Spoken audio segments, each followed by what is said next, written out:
And Bernie Donohue is here this morning. Had trouble pronouncing that. I Yes, don't you know did. why. How are you today, Bernie? I'm great. Thanks, Rob. Good to see you. You're from representing Badger Realty, I of course. am, yeah. And we're going to talk about a variety of things. But how's things in the real estate market these days? The real estate market is good. And you hear that a lot on the news media, but feet on the ground, we're working hard. There's a lot of properties that are selling, and the properties that are not selling take a lot of work. Right. Yeah. Absolutely. And so you were saying just this week you've had a busy week, Very which is busy great. week, yeah. And so what do you want to talk about? You were mentioning, which I thought was interesting, that this time of year it changes in terms of whether people feel is this a good time of year to sell? Is this a time to pull my house off the market? Et cetera. Let's talk about that. Yeah. Yeah, we're in winter now. We were in fall, but now the winter weather is here. So there's a lot of considerations that sellers have. Tracking in the mud, if it's an empty house, whether they're going to heat it, whether they're going to plow it, whether they're going to shovel it. Those are things as well we have to deal with. People getting ready for the holidays and having family come and not sure they want a phone call in the middle of the afternoon to say they have a potential buyer in 2 hours. There are a lot of considerations this time of year. Also, sellers sometimes think about, well, do I want my property on the market for more than 4 months or 6 months? Won't that look shop worn in some senses? So there's pros and cons to both ways. And sellers who do decide to keep it on the market, I think will find that the buyers who are out there right now are much more serious. They're either trying to buy because they want to ski this season, or they're trying to buy because they have a job transfer and they're moving up into the area and they have to find something. So the fact that there's less inventory gives those sellers an advantage. Yep. Yeah. So you're saying about that, someone who says they want to ski this winter. Realistically, if someone were to put an offer on a house today, how quickly could they move into that house? If it's a cash sale, it could be 30 days or less. Basically, they probably want to get through their home inspection and title search timeframes. So, 2, 3, 4 weeks would be a time frame. But they could turn it around quicker than that with some of the professionals we have in the Valley. Yeah. If it's a finance, 45 days is probably pushing it. But this time of year, you'll find things go a little more quickly because the appraisers may not be as busy. Yeah. Home inspectors may not be as busy. So they may actually find they can accomplish what they need to in 30, maybe 45 days. So it's not something to be discouraged about. You can say, hey, I can still do this and be skiing this winter in the Mount Washington Valley and enjoying the Mount Washington Valley. And of course, like you say, the snow and everything else, houses look different. Yeah, they do. And it's tricky because if you're just listing your house now, you probably have fall decorations up, and very soon it'll be Christmas decorations. But it might be better to get photography with neutral without the decorations, because it does date the property. In February or March, you don't want to be seeing Christmas trees in the houses that are listed. You kind of want to be more neutral in terms of the decor, seasonally anyways. Yeah. So is it a buyer's market or a seller's market now, or is it both? It's interesting you asked that. We are much closer to it being a transition market than people want to believe. The media sometimes makes it sound like it's still a seller's market. A lot of times sellers are pricing their properties as if it's going to sell quickly, but they're going higher than they probably should based on market analysis information. And then they get discouraged when it doesn't sell for full price or higher with multiple offers. And yes, we have that going on. We've got it going on a lot, but not every house meets that criteria for buyers. And so those properties are the ones that take longer. And sometimes we're talking months and months. Right. Yeah. But one of the things that, just as you're starting to describe that, I'm always surprised when I see a house that says for sale by owner. Yeah. Because there are so many different factors, and you guys have all the information. And you can set up with home inspectors and appraisers and everything else to make that process go smoother. And I guess I've always been kind of like, why would you try to sell it yourself and not go with somebody who knows? I mean, you've been doing this for a long time. Yeah, and I think realistically, the thought process behind it is sometimes sellers say, well, I can do that myself. It's a sign in the yard and an ad in the paper. And we all know that that is the very surface that's scratching the surface of what really needs to be done. And a good real estate office and a real estate agent will have your back. And there's a lot of behind the scenes stuff that goes on that an owner couldn't possibly take care of the needs for, including access to the property when they're working. Having access to the property is a big thing in terms of getting buyers in there. Also, you want to be very, very careful as an owner. I know a lot of owners who do try it themselves. They don't even think to ask the person's name when they come to the door. They're so excited to have somebody walk through their house. Number one, they don't know the name, for safety reasons and phone number. Number two, they don't even call them back to say, what'd you think? And because they're the owner, a buyer is not going to tell them the real reasons that they didn't want the property.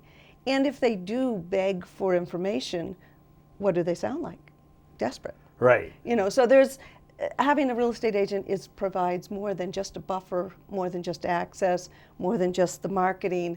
It's kind of somebody who's walking with you. It's a teammate who you can trust, a trusted advisor, I would say. Absolutely. So I'm one of those people who just feels that, you go through a real estate agent because it gives you both as a buyer and a seller, because also if you're going to go buying a house, if you're looking for a house, you're not going to be able to find different things. And if you go to a real estate agent and say, here's what I want, and you might say, well, there's this house here. And it's like, I didn't even know that house existed. It just happened to me yesterday. I had a nice closing yesterday with some folks who complimented me and on the end said, we would have never found this house. It didn't fit the criteria they were looking to put into the computer. Yeah. And of course, the computer only knows what you put into it. It doesn't know the ins and outs of things. And things like they might have said, we definitely want 3 bedrooms, we definitely want 2 baths. But when it comes down to it, they might have been happy with a 2-bedroom with a den, or a 1.5 bath that they could expand on. Right. Or they might have said, I wouldn't take a property that doesn't have a garage, but yet here's a house that meets all of their other needs and doesn't have a garage, but you could build one. Right. So sometimes you have to think beyond the computer and, really try to manage that. Having an agent who's seen properties makes a difference. Yeah, absolutely. Yeah. And you probably see a lot of properties. Yeah, we make it our business to see properties all the time. So the other thing about selling a house this time of year is, you want to welcome people in. And that means you want to make sure that there's a bench for them to sit down and take their boots off and put them back on again. Or provide some type of a booty if you don't want someone to walk through the house with, snow boots on. And that is a very welcoming thing to do. Also, sometimes sellers don't appreciate the fact that a little bit of an effort can go a long way. I've had sellers who have, made cookies or baked little bread and put out a little welcome refreshments. And you're, as a real estate agent, you're out with a buyer for maybe 4, 5, 6 houses. The one that has the coffee and the and the donuts, the one you might linger over, or at least say, wow, this is really nice of them, and stay an extra few minutes as opposed to running through. Plus, the smells make a big difference. Oh, yeah. Pro and con. So you have to have a nice, welcoming smell. Don't try to cover things up with a flowery smell or a potpourri or anything. Have a really nice smell or no smell, because pet smells, first thing you walk in, you smell the pet, you might be turning around. Yep. Yeah. Same thing with a damp basement. And so there's a lot of things like that. Light and bright. Don't pull the curtains down. If you know the showing's happening, turn on all the lights. Might cost you a few extra dimes at the end of the month, but it makes a big difference, especially as it gets darker earlier. Oh, absolutely. Yeah. Absolutely. Yeah. So, and I see you have here the price on visibility. That you have a little chart here. What does that represent? Well, a lot of times, the number one mistake that sellers make is they price the property based on their needs to move somewhere else. Like, I need to sell it for this price because I need to buy something else. Yeah. Or they price it based on what they feel and their neighbors have told them, or someone said, gosh, you should get at least $400,000 for this. So it's the market analysis that really helps determine a price range. And it is an opinion of value. So we look at properties that are as similar as possible. And oftentimes in this area, you're not getting a property that's exactly the same as another one. Right. So you're making some judgment calls, based on value. What a garage might be worth, what a view might be worth, what a master bedroom on the first floor might be worth. And that is a personal judgment value, but there's some consistency to it.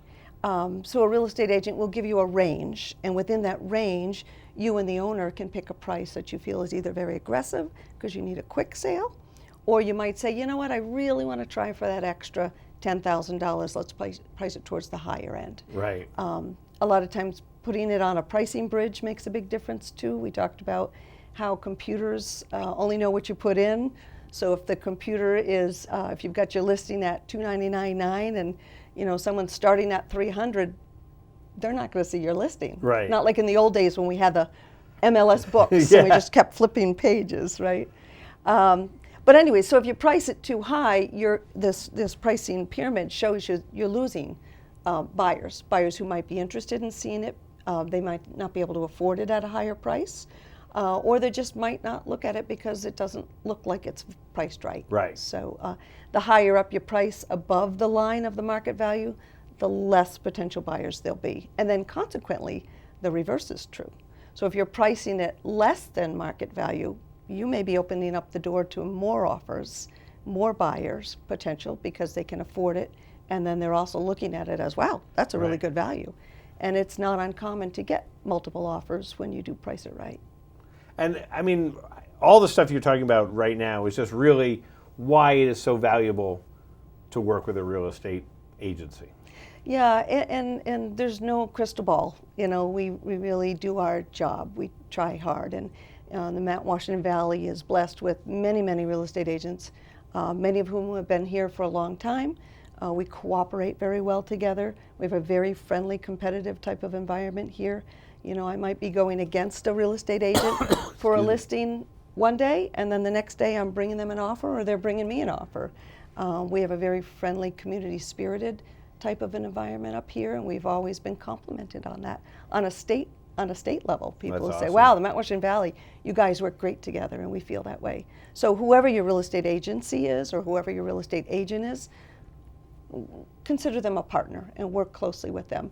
That being said, we also do what they call inter-office caravans, and we go to each other's properties to see more listings. And on those caravans, you get some good feedback. So listen to the feedback of other agents. And when you bring that to your sellers, the sellers have a very big advantage to have some agents beyond just their office come in. Oh, I can imagine. Yeah, I can imagine. And the Mount Washington Valley, there's such a variety of housing options, and it's not the cookie cutter houses. There are. I mean, if you see two houses in a row that are exactly the same, like, huh? You don't see that up here. No, you don't. And I'd like to talk about one of my listings, actually. Sure. Yep. It's a house that I call a Georgian-style house. You could call it an executive-style house, but I haven't seen another one like it in the valley. It is listed at $419,900, and it is a beautiful, large property. It is also kind of a hidden gem. It's off of a road that you wouldn't necessarily expect to have beautiful executive-style homes on. The road is in Conway. It's off of Odell Hill Road. The road itself is called White Oak Drive. And it's a very, very pretty house. When you actually know that house. Yeah, when you walk into the house, you first notice it from the lower level. So you are walking into a basement level, but she runs a daycare business out of the property, and the daycare is one of the most phenomenal setups that I've seen. It's bright, big windows, and there's a private area for sleeping, and there's a full bathroom and a laundry downstairs, and a big, big mud room. And I can't imagine any of the parents and the kids not loving that property. There's also a fairly enclosed porch on that property, upstairs as well as down, and then there's one out back. There's views of Washington, this time of year actually, and it's on a private 2.45 acre lot. It's also got a beautiful large kitchen and one of the best pantries I've ever seen. You don't see that very often here. It's a walk-in pantry. It's got a desk. It's got a refrigerator. There's a dining room that is being used for a den right now, but there's an extra den on it. There's a large first-floor master bathroom and bedroom and a half bath. Very large, like I said, kitchen, a wonderful flow to the property. And then the upstairs has 3 more bedrooms and another full bath and another family room. So it's one of these houses that I think people might overlook because it's 4 bedrooms. Yeah. Maybe they only need 3. But the way it's set up, that lower level that's currently a daycare could easily be a rec room. That would be a phenomenal rec room. People who are vacationers might be overlooking it because they're not thinking about maybe that area of Conway, but it would be a wonderful vacation It's a very home. handy spot, actually. Yeah, I mean, if you ski the valley, if you ski Sunday River, if you go to the Mount Washington Valley for your food, or if you go to Bridgeton, or if you go to Freiburg, it's right in the middle of everything. So it's a great location. Excuse me. Yes. What do you got going on there, Rob? You said something that triggered my phone. They're always listening. They're always listening. They're always so listening. I wonder what it was, but that's very funny. So but the I location apologize is for that. key, and it's a very private lot, and it's just got everything going on for it. So that's a property that I'd like to promote. Absolutely. Yeah. Well, that sounds great. And so if somebody wants to get in touch with you, what's the best way to do that? Well, email's always a good way. It's Bernie@badgerrealty.com. And also my phone is 207-542-9967. That's my cell phone. Badger Realty is 603-356-5757. And we have staff 7 days a week. We're always, well, we're not always open, but we're open during business hours till 5 o'clock, and we'd love to see you. That sounds great. Yeah. Well, Brittany, thanks so much for coming by today. And I think a lot of this information is stuff that people who are, perhaps first-time buyers or sellers, that they need to know. Yeah, and just so you know, I have some additional information and insights, and I'm very happy to share. Selling your house, things to consider, survival tips on how to stage your home while living in it so you don't go crazy. Yeah. Home improvement projects, preparing your home for showings. So just email me and I'm happy to share. That sounds great. Brittany, thanks so much. And we'll be back here in a minute on White Mountains Today.